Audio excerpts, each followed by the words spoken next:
கிறிஸ்து இயேசுவுக்குள் மிகவும் பிரியமான அன்பு சகோதரன் சகோதரிகளே, உங்கள் யாவருக்கும் நம் அன்பின் தேவனுடைய நாமத்தினாலும் அன்பின் கர்த்தருடைய நாமத்தினாலும் கிறிஸ்துவுக்குள்ளான என்னுடைய அன்பின் வாழ்த்துக்களை மிகுந்த மகிழ்ச்சியோடு இந்த ஒரு மாலை நேர கூடுகையிலே தெரிவித்துக் கொள்கிறேன். அப்ப இந்த ஒரு நாளிலும் கூட இந்த ஒரு புதன்கிழமை கூடுகைக்காக நம்ம கூடியிருக்கிறோம். இப்போ இன்னைக்கு நம்ம பார்க்க இருக்கிற இந்த ஒரு உவமை பெரிய விருந்து பற்றின உவமை. பெரிய விருந்து பற்றின உவமை லூக்கா 14ஆம் அதிகாரம் 16 24 வரைக்கும் இருக்கிற வசனங்கள்ல பதிவாயிருக்கிற இந்த ஒரு ஊமை. அந்த ஊமையில கர்த்தராக இயேசு கிறிஸ்து சொல்ல வந்துட்ட விஷயங்கள் என்ன அப்படின்றதுதான் இன்னைக்கு நம்ம தியானத்திற்கென்று எடுத்திருக்கிறோம் அன்பு சகோதரன் சகோதரிகளே. அப்போ பொதுவா இந்த ஊமை பார்க்கறதுக்கு முன்னாடி நம்ம ஸ்டார்டிங்ல அந்த ஆரம்ப அறிமுக வகுப்பிலே நம்ம பார்த்திருக்கோம். ஊமைகள் கர்த்தராக இயேசு கிறிஸ்து 3 முக்கியமான காரணங்களுக்காக பேசியிருந்தாரு அவரோட முதலாம் வருகையில அப்படின்னு. அப்ப அது என்னென்ன காரணங்கள் அப்படின்னு நம்ம பார்க்கிறப்போ முதலாவது காரணம் என்ன அப்படின்னு நம்ம பார்த்தோம் அப்படின்னா, அது ஒருவேளை தேவனுடைய ராஜ்யம் பற்றி பற்றினதாக அந்த ஒரு ஊமை. சில ஊமைகள் காணப்படுது. சில ஊமைகள் இஸ்ரேல் ஜனங்களுக்கு ஒரு விஷயத்த கர்த்தராக இயேசு கிறிஸ்து சொல்ல வருவதற்காக சில ஊமைகள் பேசி இருந்தாரு அப்படின்றத நம்ம பார்த்தோம். மூணாவதா சபை ஜனங்களுக்கு மாத்திரம் ஒரு சில படிப்பினைகள் கொடுக்கறதுக்கான ஆழமான காரியங்களை ஊமைகள் வாயிலாக கர்த்தராக இயேசு கிறிஸ்து பேசியிருந்ததை நம்ம பார்த்திருந்தோம் அன்பு சகோதரன் சகோதரிகளே. ஒரே நிமிஷம், சாரி.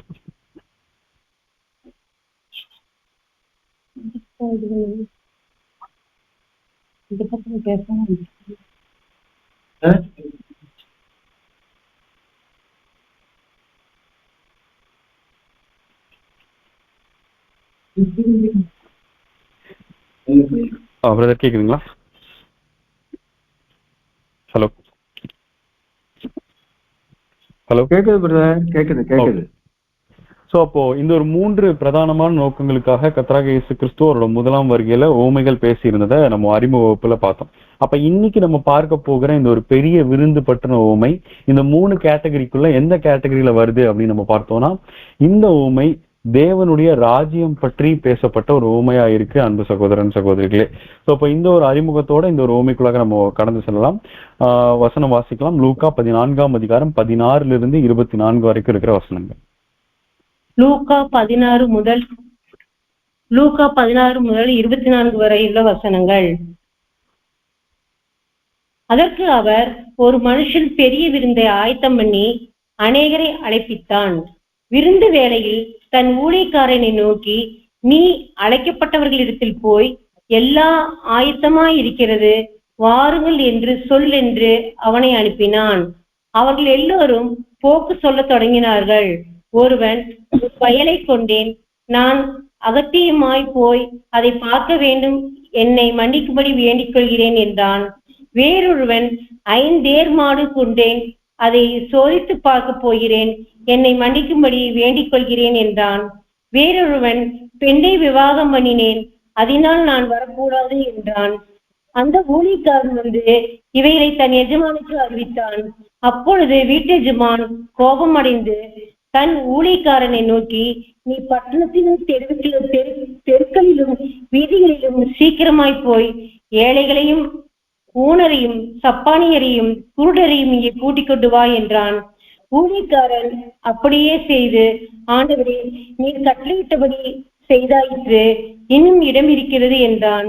அப்போது எஜமான் ஊழியக்காரனை நோக்கி, நீ பெரு வழிகளிலும் வேலி அருகிலும் போய் என் வீடு நிறையபடியாக ஜனங்கள் உள்ளே வரும்படி வருந்தி கூட்டிக் கொண்டு வா. அழைக்கப்பட்டிருந்த அந்த மனுஷரில் ஒருவராயிலும் என் விருந்தை ருசி பார்க்கிறேன் என்று உங்களுக்கு சொல்கிறேன் என்றான் என்று சொன்னார். பின்பு அநேக இந்த ஊமையில நம்ம பார்க்கிறப்போ என்னென்ன காரியங்கள் வருது அப்படின்னு நம்ம பார்த்தோம்னா, ஒரு மனுஷன் இருக்காரு. அவர் ஒரு பெரிய விருந்த ஆயத்தம் பண்ணியிருக்கார். ஆயத்தம் பண்ணி அநேகரை அவர் இன்வைட் பண்ணியிருக்கார். அப்ப ஆல்ரெடி அந்த விருந்து பிளான் பண்ணியிருக்காரு அந்த மனுஷன். அந்த விருந்துக்காக அநேகரை ஆல்ரெடி அழைப்பிச்சிருக்கிறாரு. அப்ப அந்த விருந்தோட நாள், அந்த விருந்து வேலை வருது. விருந்து வேலை வர்றப்போ நம்ம கடந்த ஊமையிலே பார்த்திருப்போம். இஸ்ரேலர்களுடைய வழக்கம் என்னன்னா, அந்த விருந்துக்கு முன்னாடி ஒரு இன்விடேஷன் எல்லாருக்கும் போகும். விருந்தின் நாள், அந்த விருந்து வேலை வரப்ப திரும்ப அந்த விருந்து ஏற்பாடு செஞ்சவர் அவரோட ஊழியக்காரரை அனுப்பிச்சு அழைக்கப்பட்டவர்கள் என்ன பண்ணுவாங்கன்னா அவங்க திரும்ப ஒரு நினைப்பூட்டல் இல்லை ஒரு அழைப்பு வந்து அங்க கொண்டு போவாங்க இல்லை கொடுப்பாங்க அப்படின்னு நம்ம பார்த்திருக்கோம். இப்போ அதே மாதிரி இந்த ஒரு ஊமையிலையும் அந்த ஒரு விருந்து வேலை வர்றப்போ அந்த ஒரு மனுஷன் அந்த விருந்தை ஆயத்தம் பண்ணினவர் தன்னோட ஊழியக்காரரை நோக்கி என்ன பண்றாருன்னா, நீங்க அழைக்கப்பட்டவர்கள் இடத்துல போயிட்டு எல்லாம் ஆயத்தமா இருக்குது, நீங்க வாங்க அப்படின்னு அவங்க சொல்றாங்க. அப்ப ஊழியக்காரரும் அழைக்கப்பட்டவர்கள் இடத்துல போயிட்டு விருந்து ஆயத்தமா இருக்கு, நீங்க வாங்க அப்படின்னு சொல்றப்போ முதல்ல அவங்க என்ன சொல்லிடுறாங்கன்னா போக்கு சொல்ல ஆரம்பிக்கிறாங்க இல்லைங்களா. ஸோ அப்போ போக்கு சொல்றதுன்னா என்னென்ன சொல்றாங்க அப்படின்னு நம்ம பார்க்கிறப்போ, ஒருத்தர் சொல்றாரு நான் வயல் கொண்டேன், ஒருத்தர் சொல்றாரு நான் 5 ஏர் மாடு கொண்டேன், இன்னொருத்தர் சொல்றாரு நான் இப்பதான் திருமணம் பண்ணியிருக்கேன் அதனால என்னால வர முடியாது அப்படின்னு அவங்க சொல்றாங்க. அப்ப இதை வந்து அந்த அழைக்க போன ஊழியக்காரர்கள் திரும்ப வந்து எஜமான் இடத்துல சொல்றாங்க. அப்ப எஜமானுக்கு வந்துட்டு ஒரு ரொம்ப கோபம் வந்துடும். ஏன்னா அது ஒரு நியாயமான கோபம். ஏன்னா இது வந்து ஆல்ரெடி அழைக்கப்பட்டு இந்த ஒரு நாளில் இந்த ஒரு விருந்து ஆயத்தமாக போகுதுன்னு அந்த அழைக்கப்பட்டவங்களுக்கு சொல்லப்பட்டிருந்தது. அப்படி சொல்லியுமே அவங்க என்ன பண்ணலன்னா அந்த விருந்துக்கு அவங்களை ஆயத்தம் பண்ணிக்கல. திரும்ப போய் கூப்பிடுறப்ப அந்த விருந்து வேலையில அவங்க போக்கு சொல்ல தொடங்கினது அந்த எஜமானுக்கு ஒரு கோபத்தை ஏற்படுத்துது அப்படின்றத நம்ம பார்க்கிறோம். ஸோ எஜமானுக்கு அது கோபத்தை ஏற்படுத்திடவே இப்ப அந்த எஜமான் என்ன பண்றாருன்னா, நீங்க என்ன பண்ணுங்கன்னா பட்டணத்தோட வீதிகளிலும் தெருக்களில போயிட்டு அங்க இருக்கிற ஏழை, சப்பானி, ஊனமுற்றோர் இவங்க எல்லாத்தையும் நீங்க என்ன பண்ணுங்கன்னா விருந்துக்கு கூட்டிட்டு வாங்க அப்படின்னு சொல்றாங்க. திரும்ப அந்த ஊழியக்காரர் போயிட்டு பட்டணத்தோட தெருக்கள்ல வீதிகள்ல இருக்கிற அந்த ஏழை, சப்பானி, ஊனமுற்றோர் ரொம்ப எளிமையான ஜனங்கள் அவங்க எல்லாரையும் விருந்துக்கு கூட்டிட்டு வர்றதுக்காக போறாங்க. அவங்களை கூட்டிட்டு வராங்க. இப்ப கூட்டிட்டு வந்ததுக்கு அப்புறம் நம்ம பார்த்தோம்னா விருந்து சாலை நிரம்பிடுச்சா அப்படின்னு நம்ம பார்த்தோம்னா, எஜமான் வந்து பார்க்கிறப்போ அவங்க எல்லாரையும் கூட்டிட்டு வந்துமே விருந்து சாலை வந்து நிரம்பல. அப்ப திரும்ப எஜமான் என்ன சொல்றாங்க அப்படின்னா வந்து இப்ப நீங்க என்ன பண்ணுங்கன்னா பெருவழிகளிலும் வேலி அருகிலும் போயிட்டு என்ன பண்ணுங்கன்னா வீடு நிறையும்படியா இருக்கிற எல்லா ஜனங்களையும் கூட்டிட்டு வாங்க அப்படின்னு சொல்றாங்க. அப்ப பெருவழிகள்னா என்ன அப்படின்னு நம்ம பார்த்தோம்னா, பெருவழினாலே அது பட்டணத்திற்கு வெளியே இருக்கிறது. பட்டணத்துக்கு வெளியே இருக்கிற பட்டணத்தோட எல்லைகளுக்கு வெளியே இருக்கிற அதாவது வேலிகள் அருகில. அப்ப பெருவழிகள்ல வேலி அருகிலன்னா பட்டணத்துக்கு வெளியே போய் அங்க இருக்கிற ஜனங்களை நீங்க என்ன பண்ணுங்கன்னா நீங்க விருந்துக்கு கூட்டிட்டு வாங்க அப்படின்னு அவங்க சொல்றாங்க. அப்ப அவங்களும் அவங்க எல்லாரும் போயிட்டு என்ன பண்றாங்கன்னா அவங்களையும் கூட்டிட்டு வராங்க. அப்ப கடைசியா அந்த ஊமை எப்படி முடியுது அப்படின்னு நம்ம பார்க்கிறப்போ, அழைக்கப்பட்டிருந்த எந்த ஒரு மனுஷனும் அந்த விருந்தை வந்து என்ன பண்றதுன்னா ருசி பார்ப்பதில்லை அப்படின்னு எஜமான் சொல்லி இந்த ஒரு ஊமை முடியறதாக அங்க இருக்கு. அன்பு சகோதரன் சகோதரிகளே, அப்ப இந்த ஒரு ஊமையிலிருந்து நம்ம என்னன்னு கண்டுபிடிக்கணும் அப்படின்னு நம்ம பார்த்தோம்னா, முதல்ல அந்த மனுஷன் இல்ல அந்த எஜமான் அவர் யாரு, அவர் ஏற்படுத்தி இருந்த அந்த ஒரு விருந்து அது எதை குறிக்குது, அப்ப அழைக்கப்பட்டவங்க யாரு, அழைக்கப்பட்டவங்க சாக்கு சொன்னது எதன் அடையாளம், அந்த ஒரு மூன்று சாக்கு சொல்றாங்க இல்லைங்களா, அந்த அடையாளம் என்ன, அப்ப அழைக்க போன ஊழியக்காரர் யாரு, 3 அழைப்பு போகுது, அந்த 3 அழைப்பும் என்ன காரியங்களை குறிக்குது அப்படின்றத நம்ம கண்டுபிடிக்கணும். அன்பு சகோதரன் சகோதரிகளே, இப்ப முதலாவது அழைப்புல வந்துட்ட ஜனங்கள் யாரு, 2வது அழைப்புல பட்டணத்தின் தெருக்கள்ல வீதிகள்ல போயிட்டு அங்க இருக்கிற ஏழை, சப்பானி அவங்களெல்லாம் கூட்டிட்டு வாங்கன்னு சொன்னாங்கல்ல. அப்ப அந்த 2வது அழைப்புல குறிப்பிடப்பட்டிருக்கிற அந்த ஏழை, சப்பானி பட்டணத்தின் வீதிகள்ல தெருக்கள்ல இருக்கிற அந்த ஏழை, சப்பானி யாரு அப்படின்றத நம்ம பார்க்கணும்.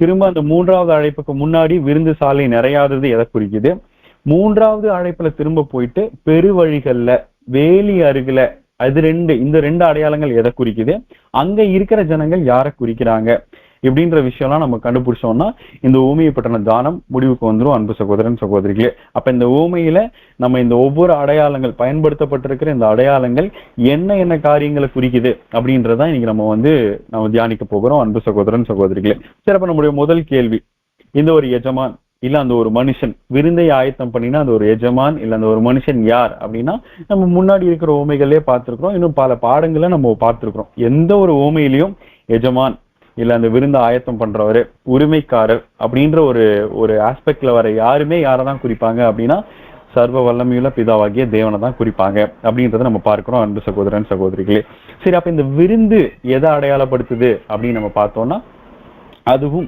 நம்ம கடந்த ஊமையிலேயே கல்யாண வஸ்திரம் மற்றும் கல்யாண விருந்து பற்றின ஊமை மத்தேயுல இடம்பெற்றிருக்க அந்த ஊமையிலேயே நம்ம இதுவும் பார்த்திருக்கிறோம். இந்த அடையாளம் எதை அடையாளப்படுத்துது அப்படின்னு நம்ம பார்த்தோம்னா, சுவிசேஷ யுகத்துல பரலோகத்துல பங்கும் பெரும்படியான அந்த ஒரு பரம அழைப்பு, அந்த ஒரு மேன்மையான அழைப்பு, அந்த ஒரு ஹை காலிங், அதைத்தான் இந்த ஒரு விருந்து அங்க அடையாளப்படுத்துறதை நம்ம பார்க்கிறோம். அன்பு சகோதரன் சகோதரிகளே, சரி, அப்ப இந்த விருந்துக்கு ஃபர்ஸ்ட் ஃபர்ஸ்டே அழைக்கப்பட்டிருந்தவங்க யாரு அப்படின்னு நம்ம பார்த்தோம்னா அதுவும் நமக்கு ரொம்ப நல்லா தெரியும். அந்த விருந்துக்கு முதல்லயே அழைக்கப்பட்டிருந்தவங்க யாருன்னா மாம்சீக இஸ்ரேல் ஜனங்கள்.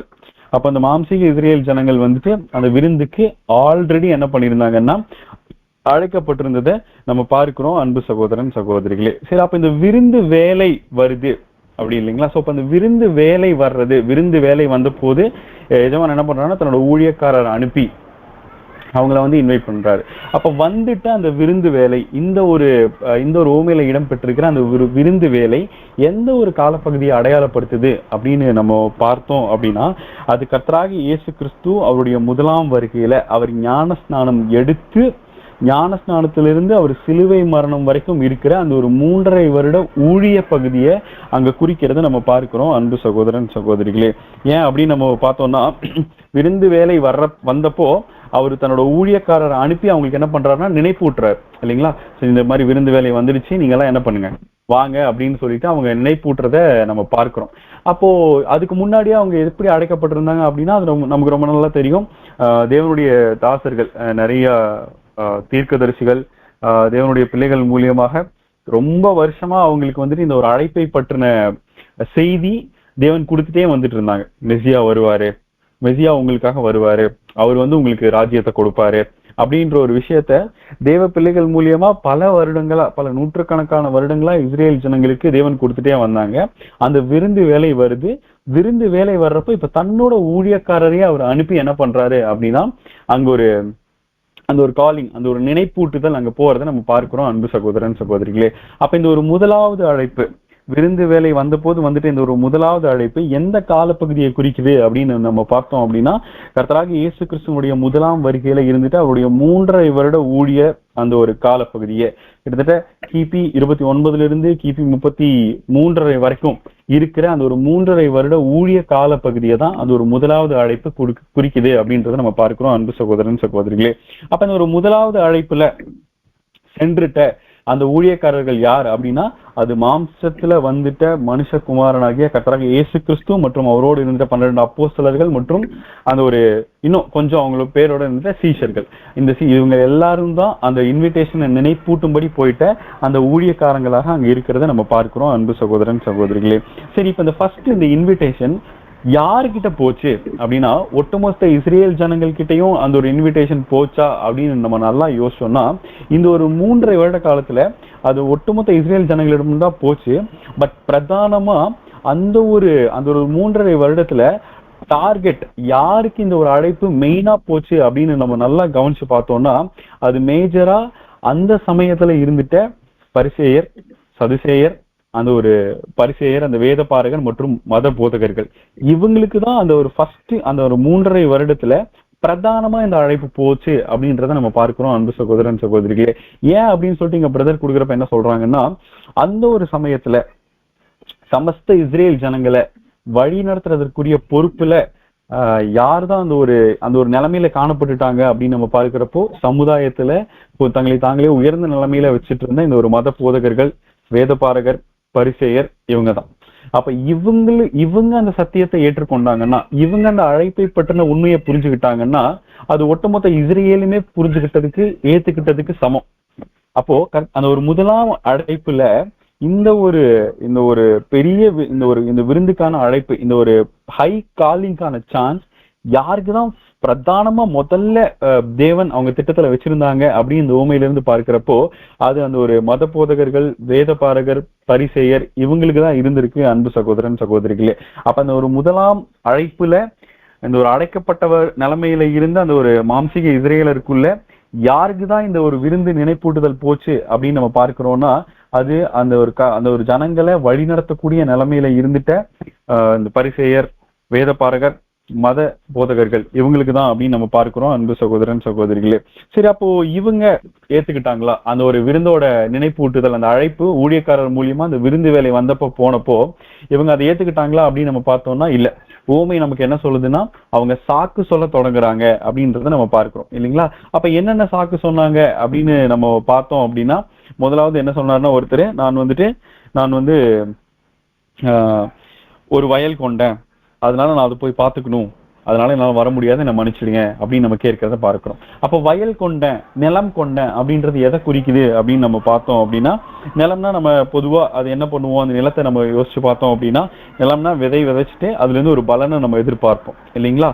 ஸோ அப்போ அந்த ஒரு நிலம் கொண்டேன் அப்படின்ற விஷயம் எதை குறிக்குது அப்படின்னு நம்ம பார்த்தோம் அப்படின்னா, உலக பிரகாரமான அந்த ஒரு சொத்துக்களை விட்டுட்டு வர்றதுக்கு, உலக பிரகாரமா அவங்க வைத்திருக்கிற அந்த ஒரு ஸ்தானத்தை, அந்த உலகத்துல அவங்களுக்கு இருக்கிற அந்த ஒரு நிலைமைய, ஒரு ஸ்தானமோ இல்ல அவங்களுக்கு இருக்க செல்வமோ செல்வாக்கோ, இந்த காரியங்கள் எல்லாம் விட்டுட்டு வர்றதுக்கு அவங்களுக்கு மனது இல்லை, அவங்களால அது முடியல.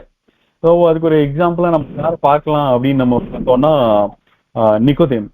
ஸோ அவருக்கு ஆக்சுவலா நிறைய காரியங்கள் புரியல, பட் கர்த்தராகிய இயேசு கிறிஸ்து பேசினப்போ, பட் இருந்தாலும் அவரால இவர் சொல்றதுதான் உண்மை, இவர் தான் மெசியான்னு தெரிஞ்சிருந்தும் கூட அவரால் அந்த அழைப்புக்குள்ள வர்றதுக்கு முடியல. அப்போ இந்த ஒரு காரியங்கள் நம்ம யோசிச்சு பார்க்கிறப்போ, அந்த ஒரு நிலம், நான் வயல் கொண்டேன் அப்படின்னு சொல்லப்பட்ட அந்த அடையாளம் எதை குறிக்குது அப்படின்னு நம்ம பார்த்தோம்னா, இந்த உலகத்துல இருக்கிற விஷயங்களை காட்டிலும் இந்த பரம அழைப்பு மிகப்பெரிய விஷயம். அது அது எந்த விதத்திலையும் எல்லா அளவும் இந்த உலகத்துல இருக்க விஷயங்களோட ஒப்பிட முடியாது. ஆனா அந்த அழைப்பு முதல்ல போனப்போ, அந்த மாம்சீக இஸ்ரேல் ஜனங்கள்ல இருந்துட்ட அந்த ஒரு கொஞ்சம் உயர்ந்த நிலைமையில, செல்வத்திலையும் செல்வாக்கிலையும் சமுதாயத்துல இருந்துட்ட அந்த ஒரு வேத பாரகர் பரிசேயர், அந்த ஒரு மத போதகர்கள், அவங்களோட அந்த ஒரு உலக பிரகாரமான அவங்களுக்கு ஒரு நல் நிலையை தரக்கூடிய எந்த ஒரு விஷயத்தையும் விட்டுட்டு வர மனதில்லாது இருந்தாங்க அப்படின்றத இந்த ஒரு அடையாளம் குறிக்கிறத நம்ம பார்க்கிறோம் அன்பு சகோதரன் சகோதரிகளே. ரெண்டாவது காரணம், நான் இந்த ஏர்மாடு கொண்டேன் அப்படின்னா, ஏர்மாடு அப்படின்றது இன்னைக்கு நம்ம யூஸ்வலா இந்த ஒரு நம்ம நியூஸ்லாம் பாக்குறப்போ அது எதுக்குதான் அடையாளப்படுத்துவாங்கன்னா, இந்த ஒரு பங்குச்சந்தை அதுல எல்லாம் அங்க அடையாளப்படுத்துறத நம்ம பார்த்தோம் இல்லைங்களா? அப்ப நீங்க ஏர்மாடு குறிக்குது வியாபாரம், அவங்களுக்கு ஒரு பிசினஸ் அவங்க இருந்திருக்கு. அப்ப அந்த வியாபாரத்தை விட்டுட்டு வர்றதுக்கு என்ன பண்றோம்னா, சிலருக்கு மனதில்லாம இருந்ததை அந்த ஒரு ஏர்மாடு அப்படின்ற அடையாளம் அங்க அடையாளப்படுத்துறதை நம்ம பார்க்கிறோம் அன்பு சகோதரன் சகோதரிகளே. மூணாவது காரணம் என்ன சொல்றாங்கன்னா, நான் இப்பதான் புதுசா கல்யாணம் பண்ணினேன், அதனால என்னால வர முடியாது அப்படின்னு சொல்லப்பட்ட விஷயம். இது என்ன சொல்லுதுன்னா, அவங்களுக்கு இந்த உலகத்துல இருக்கிற இந்த உறவுகள், நண்பர்கள், இந்த உலக பிரகாரமா அவங்க சேர்த்து வைத்திருக்கிற அந்த ஒரு உறவுகளை விட்டுட்டு, அதுல கிடைக்கிற அந்த ஒரு சந்தோஷங்களை விட்டுட்டு அவங்களால வர முடியல அப்படின்றத அவங்க அங்க அடையாளப்படுத்துறதை நம்ம பார்க்கிறோம் அன்பு சகோதரம் சகோதரிகளே. அப்போ இவங்க மூலம் இன்னைக்கு நமக்கு நல்லா தெரியும், சத்தியத்தை அறிஞ்சு சத்தியத்திற்குள்ள வந்திருக்கிற பிள்ளைகளாகிய நம்ம எல்லாருமே இந்த மூணு காரியங்களையுமே பிரதானமா இந்த ஒரு பலியின் ஜீவியம் அப்படின்னு நம்ம யோசிச்சாலே, இல்ல நமக்கு நம்ம முதல்ல இந்த ஒரு சத்தியங்கள்லாம் கேட்டு உள்ள வரப்பயே நம்ம மனசுல ரொம்ப ஆழமா நம்ம பதிய வைத்திருந்த ஒரு விஷயம் என்னவா இருக்கும்னா, முதல்ல இனி பிரதானமா இருக்க போறது நான் பண்ணின பிதாவாகிய தேவனிடத்துல கர்த்தராகிய இயேசு கிறிஸ்து மூலியமா நான் பண்ணிட்ட உடன்படிக்கை. அந்த உடன்படிக்கை தான் பிரதானம். அந்த உடன்படிக்கை அடுத்த வாழ்க்கை முறை தான் பிரதானம். மத்த எல்லாமே அதுக்கு அடுத்துதான். மத்த எல்லாமே இது சொல்லப்பட்ட இந்த மூணு விஷயங்களுமே கூட, ஒருவேளை நமது வேலையா இருக்கலாம், நம்முடைய உறவுகளா இருக்கலாம், நம்முடைய பெற்றோரா இருக்கலாம், அப்போ நம்ம பெற்றோரா இருக்கலாம், இல்ல இந்த உலகத்துல நமக்கு இருக்கிற நிலைமையா இருக்கலாம், செல்வமா இருக்கலாம், செல்வாக்கா இருக்கலாம், இது எல்லாமே லீஸ்ட் ப்ரையாரிட்டி, குறைந்தபட்ச முன்னுரிமை அதுக்கு போகுது. நம்ம என்னைக்கு இந்த வாழ்க்கையை முறைக்குள்ள வர்றோமோ, அப்ப இந்த வாழ்க்கை நம்ம பண்ணிட்ட உடன்படிக்கை, அந்த உடன்படிக்கைக்கே உரிய ஒரு வாழ்க்கை முறை, அதற்கு சப்போர்ட் பண்ற எல்லா விஷயமும் நமக்கு பிரதானமா வரதை நம்ம பார்க்கணும் இல்லைங்களா? அப்ப இந்த ஒரு விஷயம் தான் இந்த மூன்று அடையாளங்கள் அடையாளப்படுத்தப்படுது. அப்ப சத்தியத்துல நின்று சத்தியத்திற்காக வாழ்ற வாழ்க்கை தான் பிரதானமா ஒருத்தருக்கு இருக்கணும் இந்த ஒரு பலியின் ஜீவியத்துல வந்ததுக்கு அப்புறம்.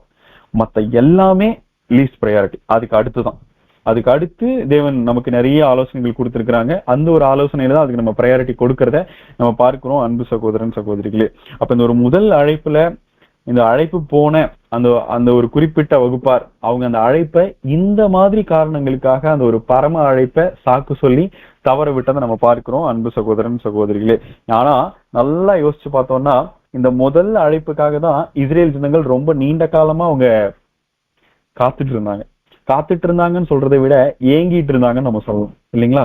சோ இந்த ஒரு தருணத்துக்காக தான், இந்த ஒரு நிகழ்வு நடக்கிறதுக்கு தான் அவங்க ரொம்ப காலம்னா பல 100 வருஷங்களா அவங்க காத்துட்டு இருந்தாங்க.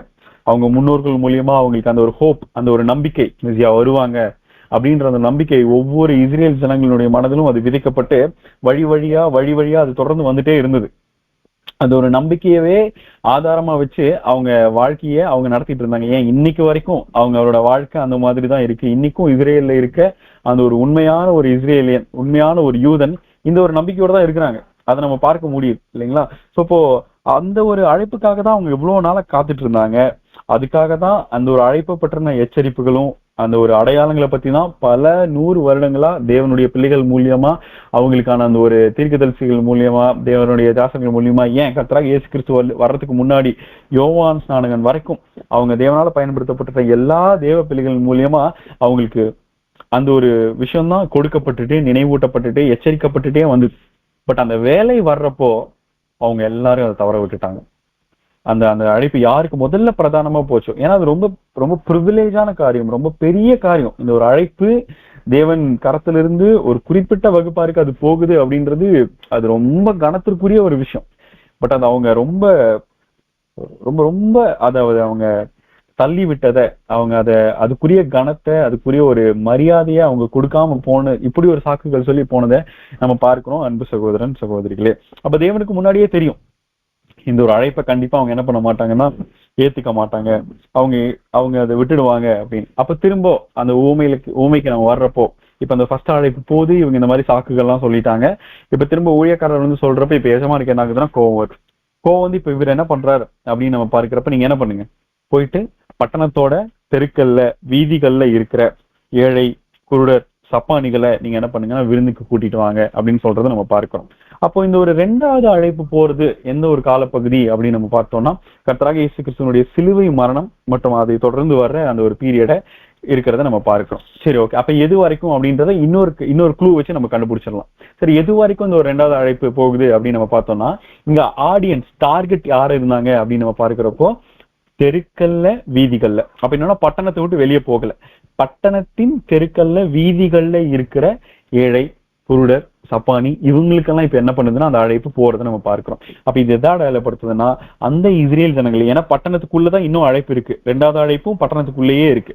அப்ப பட்டணத்துக்குள்ளேயேன்றது இஸ்ரேல் ஜனங்களுக்குள்ளேயே இருந்துட்ட அந்த எளிமையான ஜனங்கள். அவங்க யாரு அப்படின்னு நம்ம பார்த்தோம்னா நமக்கு நல்லா தெரியும். அந்த ஆயக்காரரும் ஆவிகளும் சமுதாயத்துல ரொம்ப எளிய நிலைமையில இருந்த, அடிமட்ட நிலைமையில இருந்த அந்த ஒரு ஜனங்களுக்கு என்ன ஆகுது அப்படின்னா அந்த ஒரு அழைப்பு அங்க போறதை நம்ம பார்க்கிறோம் அன்பு சகோதரன் சகோதரிகளே. அப்ப இந்த இடத்துல அடையாளப்படுத்தப்பட்ட ஊழியக்காரர் யாரு அப்படின்னு நம்ம பார்த்தோம்னா அது நமக்கு நல்லா தெரியும். 12 அப்போஸ்தலர்கள் மற்றும் நிறைய சீஷர்கள். அதுக்கப்புறம் அவங்க மூலியமா தேவனுடைய சபை கட்டி எழுப்பப்படுது. கர்த்தராக இயேசு கிறிஸ்துவை மெசியாவா ஏற்றுக்கொண்டு அவருக்காக உண்மையான ஒரு வாழ்க்கையை வாழ்ந்துட்ட தேவ பிள்ளைகள் இவங்க மூலியமா திரும்ப என்ன பண்ணுதுன்னா அந்த ஒரு அழைப்பு பட்டணத்தோட தெருக்கல்ல வீதிகள்ல இருந்த எளிய ஜனங்களுக்கு அங்க போறதை நம்ம பார்க்கிறோம் அன்பு சகோதரன் சகோதரிகளே. அப்ப இது எது வரைக்கும் அப்படின்னு நம்ம பார்த்தோம்னா, ஏன்னா நமக்கு அங்க ஒரு க்ளூ இருக்கு. இந்த அழைப்பு இன்னும் 3வதா ஒரு அழைப்பு இருக்கு.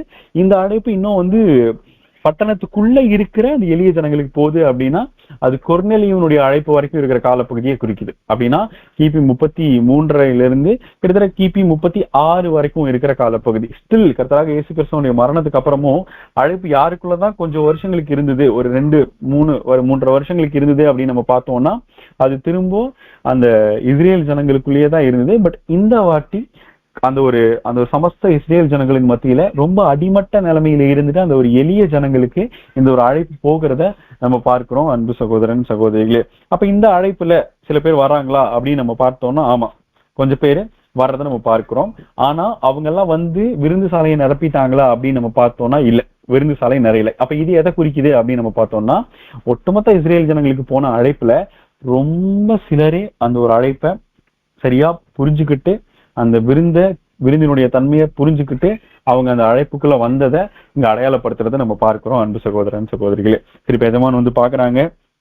இப்ப பார்த்துறப்போ என்ன ஆகுதுன்னா அந்த ஊழியக்காரர் இப்போ எஜமான் பாக்குறப்போ இப்போ இன்னும் அந்த விருந்து சாலை நிறையல, இன்னும் இடம் இருக்கு அப்படின்னு அவங்க சொல்றாங்க. சொன்னோடனே திருப்பி இப்ப எஜமான் என்ன சொல்றாங்கன்னா, நீங்க என்ன பண்ணுங்க, பெரு வழிகள்ல வேலி அருகில போயிட்டு அங்க இருக்கிற ஜனங்களையும் நீங்க என்ன பண்ணுங்கன்னா கூட்டிட்டு வாங்க அப்படின்னு சொல்ற விஷயத்த நம்ம பார்க்கிறோம் அன்பு சகோதரன் சகோதரிகளே. அப்ப நம்ம ஸ்டார்டிங்ல ஆரம்பத்திலேயே அந்த இன்ட்ரோடக்ஷன்ல பார்த்தோம், பெருவழி அப்படின்னா அது பட்டணத்துக்கு வெளியே இருக்கிறது தான். வேலி அருகில அப்படின்றது, வேலினா அது ஒரு எல்லை, அந்த எல்லைக்கு அருகில பெருவழிகள்ல இருக்கிற ஜனங்களை கூட்டிட்டு வாங்க அப்படின்ற விஷயம் எதை குறிக்குதுன்னா, இப்ப கண்டிப்பா நமக்கே ஒரு க்ளூ கிடைச்சிருக்கும் இல்லைங்களா? இப்போ ஃபர்ஸ்ட் முதல்ல வேலி எதை அடையாளப்படுத்துது அப்படின்னு நம்ம பார்த்தோம்னா, பொதுவா வேலி என்ன பண்ணுவாங்க, ஒரு தோட்டத்துல ஒரு குறிப்பிட்ட பகுதியில ஏதாவது ஒரு ஒரு ஒரு பயிர் விளைச்சிட்டு அதுக்கு என்ன பண்ணுவாங்கன்னா வேலி போட்டு அடைப்பாங்க. அப்ப அந்த வேலி என்ன பண்ணும்னா அந்த ஒரு குறிப்பிட்ட இடத்தை மத்த இடத்துல இருந்து வேறு பிரிச்சு காமிக்கும் இல்லைங்களா? அப்ப வேலி அப்படின்றது இந்த இஸ்ரேல் ஜனங்களுடைய விஷயத்துல எதை குறிக்குது அப்படின்னா, மற்ற உலக ஜனங்கள்ட்ட இருந்து இஸ்ரேல் ஜனங்களை வேறுபடுத்தி காமிச்ச ஒரு விஷயம் என்னன்னா நியாயப்பிரமாணம் இல்லைங்களா? அப்ப அந்த வேலி குறிக்குது நியாயப்பிரமாணம். அப்ப நியாயப்பிரமாணத்துக்கு வெளியே, நியாயப்பிரமாணத்துக்கு அருகில பெருவழிகள்ல அப்படின்னா அந்த வேலிக்கு வெளியே, பட்டணத்துக்கு வெளியே இருக்கிற ஜனங்களை போய் நீங்க கூட்டிட்டு வாங்க அப்படின்ற விஷயம் எதை அடையாளப்படுத்துதுன்னா, அது புறஜாதிகளுக்கு அந்த ஒரு அழைப்பு. கிபி 36க்கு அப்புறம் முதலா கொர்நெலியுவின் வீட்டுல அவங்களுக்கு கொர்நெலியுவால ஏற்றுக்கொள்ளப்பட்டு அதன் தொடர்ந்து அந்த ஒரு அழைப்பு புறஜாதிகளுக்கு போகிறத இந்த ஒரு விஷயம் அங்க குறிக்கிறத நம்ம பார்க்கிறோம் அன்பு சகோதரன் சகோதரிகளே. அப்போ இந்த ஒரு அன்னைக்கு தொடங்கி இன்னைக்கு வரைக்கும் அந்த அழைப்பு தேவனுடைய கிருபையினால போயிட்டு இருக்கு. அந்த ஒரு வாய்ப்புல வந்துட்ட ஜனங்கள் தான் இன்னைக்கு நீங்களும் நானுமா கூட இருக்கிறோம் அப்படின்றதும் நம்ம பார்க்கிறோம் அன்பு சகோதரன் சகோதரிகளே. அப்ப இதை சொல்லிட்டு அந்த எஜமான் சொல்லி முடிக்கிறாரு, அழைக்கப்பட்டிருந்த அந்த மனுஷர்ல ஒருத்தர் கூட என்ன பண்றது இல்லைன்னா என் விருந்தை ருசி பார்ப்பதில்லை அப்படின்னு. அப்போ அது நமக்கு நல்லா தெரியும், அழைக்கப்பட்டிருந்த அழைக்கப்பட்டிருந்தவங்கள வெகு சிலர் அந்த ஒரு 2வது அழைப்புல போனவங்கள கொஞ்சம் பேர் தான் அந்த அழைப்புக்குள்ள வந்தாங்க. அந்த முதல் அழைப்புல டார்கெட் ஆடியன்ஸா இருந்துட்டு அந்த ஒரு மத போதகர்கள் இல்ல சமுதாயத்துல அந்த ஜனங்களை வழிநடத்தக்கூடிய நிலைமையில இருந்த யார் ஒருத்தருமே அந்த அழைப்புக்குள்ள அங்க வரல அப்படின்றத நம்ம பார்க்கிறோம் அன்பு சகோதரன் சகோதரிகளே. அப்ப இதுவே இந்த ஊமை நமக்கு இன்னைக்கு விளக்குற காரியமா இருக்கு அப்படின்றத நம்ம பார்க்கிறோம் அன்பு சகோதரன் சகோதரிகளே.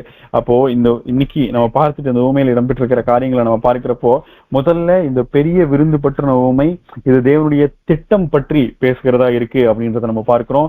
இந்த ஊமையில 3 அழைப்பை பற்றி தேவன் வெளிப்படுத்துறாங்க. இதுல இருக்கிற எஜமான் அந்த ஒரு மனுஷன் பிதாவாகிய தேவன், அந்த ஒரு விருந்து, அந்த ஒரு பரம அழைப்பு அப்படின்னு நம்ம பார்க்கிறோம். விருந்திற்கு ஏற்கனவே அழைக்கப்பட்டிருந்தவங்க மாம்சீக இஸ்ரேல் ஜனங்கள். விருந்து வேலை அது எதை குறிக்குதுன்னா, கர்த்தராகிய இயேசு கிறிஸ்துவினுடைய முதலாம் வருகையில அவருடைய அந்த ஒரு 3.5 வருட ஊழியத்தை அந்த ஒரு விருந்து வேலை குறிக்கிறது அப்படின்றத நம்ம பார்க்கிறோம். இப்ப இந்த ஊழியக்காரருடைய வேலை அந்த விருந்து பற்றி நினைப்பு ஊட்டுறது. அந்த இந்த 3 அழைப்புலையுமே ஊழியக்காரர் என்ன பண்றாங்க, நினைப்பு தான் ஊட்டுறாங்க. இந்த மாதிரி விருந்து வேலை வந்துருச்சு நீங்க வாங்க, விருந்து வேலை வந்துருச்சு நீங்க வாங்கன்னு அங்க நினைப்பூட்டுவதாக இருக்கிறது அப்படின்றத நம்ம பார்க்கிறோம்.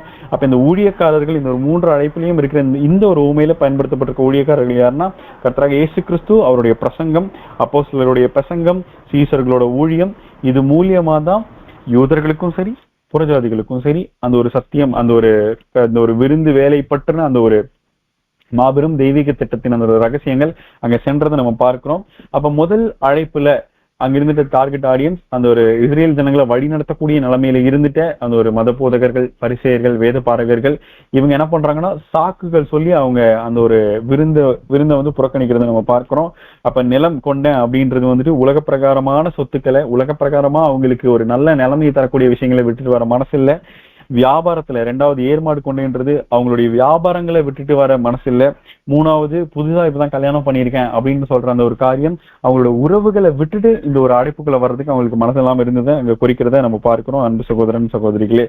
சரி, அப்ப 2வது அழைப்பு அப்படின்னா, கர்த்தராகிய இயேசு கிறிஸ்துவின் மரணத்துக்கு பின்னாடி 3.5 வருஷம், கிட்டத்தட்ட 36 வரைக்கும், 33ல இருந்து 33 வரைக்கும் இருக்கிற காலப்பகுதி. இது திரும்ப இஸ்ரேலர்களுக்குள்ள பட்டணத்துக்குள்ளேயே போகுது. பட் இப்ப பட்டணத்துக்குள்ள அந்த ஒரு ஏழை ஜனங்கள், ஏழை சப்பானி, குருடர், ஏழை, இவங்களுக்கு அந்த அழைப்பு போறது, ரொம்ப அடிமட்ட நிலைமையில இருந்துட்டு எளிய ஜனங்களுக்கு அந்த அழைப்பு போறதை பார்க்கிறோம். அவர்கள் இருந்து சிலர் என்ன பண்றாங்கன்னா இந்த அழைப்பை ஏற்றுக்கொண்டு இந்த அழைப்புக்குள்ள வரதை பார்க்கிறோம். பட் இன்னும் அங்க இடம் இருந்தது. அந்த இடம் இருந்ததுனால இப்ப எஜமான் என்ன பண்றாங்கன்னா, வேலி அருகில பெருவழிகள்ல போய் அங்க இருக்கிறவங்களை கூட்டிட்டு வாங்க அப்படின்ற அந்த சொல்ற காரியம் எதை குறிக்குதுன்னா, வேலி குறிக்குதுங்க நியாயப்பிரமாணம். நியாயப்பிரமாணத்திற்கு அப்பாற்பட்டு இருந்த பெருவழிகள்ல பட்டணத்துக்கு வெளியே இருக்கிற அந்த ஒரு புறஜாதிகளுக்கு 36 அப்புறம் அந்த ஒரு அழைப்பு போறதை நம்ம பார்க்கிறோம் அன்பு சகோதரன் சகோதரிகள். இன்னைக்கு இந்த ஒரு அழைப்புல தான் நம்ம கூட இன்னைக்கு தேவனுடைய கிருபையில அவருடைய ராஜ்யத்தை பற்றின எல்லா விஷயங்களையும், அவருடைய ராஜ்யத்தின் நன்மைகளையும் அவருடைய ராஜ்யத்துல வீட்டில் இருக்கிற கர்த்தராகிய இயேசு கிறிஸ்துவனுடைய ஒரு ஆட்சி அதிகாரத்தின் கீழேயும் நம்ம அங்க இருந்து இந்த ஒரு அழைப்பினுடைய காரியங்கள்ல நம்ம இருக்கிறத நம்ம பார்க்கிறோம் அன்பு சகோதரன் சகோதரிகளே. அப்ப அழைக்கப்பட்டவர்களை ஒருத்தர் கூட இந்த விருந்தை புசிக்கிறது இல்லை அப்படின்னு சொல்லப்பட்ட காரியம் அது மாம்சீக இஸ்ரேலுக்கு போனுச்சு. பட் அவங்க அதை முற்றிலும் நிராகரிச்சாங்க என்பதையும் அந்த ஒரு வசனம் இங்க தெளிவா நமக்கு குறிக்கிறத நம்ம பார்க்கிறோம் அன்பு சகோதரன் சகோதரிகளே. அப்ப இந்த ஒரு கருத்துக்களோட இந்த ஒரு ஊமைப்பட்டின தியானத்தை நம்ம முடிவுக்கு கொண்டு வரோம்.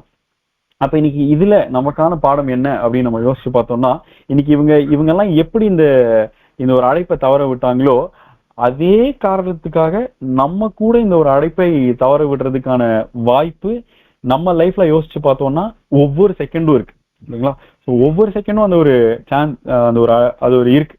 அப்ப ஒருவேளை இன்னைக்கு நம்மளும் இந்த மாதிரி நமக்கு கிடைக்கிற ஒவ்வொரு வாய்ப்புகள்லையும் இந்த ஒரு பரிசுத்தமாகுதல தேவ பயத்தோட நம்ம பூரணப்படுத்த தவறவங்களா இருக்கிறோம் அப்படின்னா இன்னைக்கு இந்த ஒரு எச்சரிப்பு நமக்குமே கூட அந்த என்ன எச்சரிப்பு அப்படின்னா அந்த ஒரு ஊமையினுடைய கடைசி வசனம் அழைக்கப்பட்டவர்கள ஒருத்தரும் அந்த விருந்தை புசிப்பதில்லை அப்படின்னா இன்னைக்கு நம்மளும் அந்த ஒரு முதல் அழைப்பை இருந்துட்ட அந்த ஒரு ஜனங்கள் போல இந்த உலக பிரகாரமான காரியத்துக்காக நம்முடைய சொந்த லாபங்களை விட்டுட்டு வர்றதுக்காக சொபஸ்டிகேட்டடா இருக்கிற ஒரு லைஃப் நமக்கு தர்ற சோர்ஸை விட்டுட்டு வர நமக்கு மனது இல்லாம இருக்கு.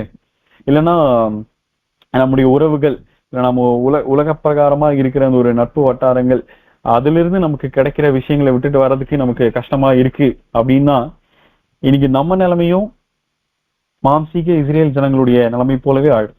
அப்படின்னா அழைக்கப்பட்டவர்கள் ஒருத்தரும் அந்த விருந்தை புசிப்பதில்லை அப்படின்ற ஒரு கேட்டகரிக்குள்ள நம்ம கூட போறதுக்கான சான்ஸ் அங்க இருக்கிறத நம்ம பார்க்கிறோம் அன்பு சகோதரன் சகோதரிகளே. அப்ப இப்படிப்பட்ட ஒரு எச்சரிப்பை நம்ம மனதுல இருத்திட்டு இன்னைக்கு நம்ம கண்ணு முன்னாடி பார்க்கிற இந்த ஒரு கர்த்தராகிய இயேசு கிறிஸ்துவனுடைய வந்திருத்தலின் அடையாளங்களை ரொம்ப பிரத்யட்சமா நம்ம கண் முன்னாடி அவர் காண்பிச்சுட்டு இருக்காரு. இப்ப காலத்தின் அருமையை புரிஞ்சு நம்முடைய வாழ்க்கைய அவருக்கு நேரா அன்பின் கர்த்தருக்கு நேரா அவர் காண்பிக்கிற வழியில நடந்திட வேண்டிய எல்லா தெய்வீக அனுகூலங்களையும் நம்ம பிதாவாகிய தேவனிடம் கேட்கலாம். நமக்கு வேண்டிய ஞானமும் அவருடைய ஆவியும் அவருடைய பலமும் தந்து இந்த ஒரு வாழ்க்கைய அவருக்கு பிரியமான விதத்துல வாழ்ந்து முடிச்சிட வேண்டிய எல்லாத்தையும் அவங்க தந்து நம்ம வழி நடத்துவாங்க. இதுவரை பொறுமையோடு கேட்டவங்கள் அனைவரையும் தேவன் தாமே ஆசீர்வதிப்பாராக.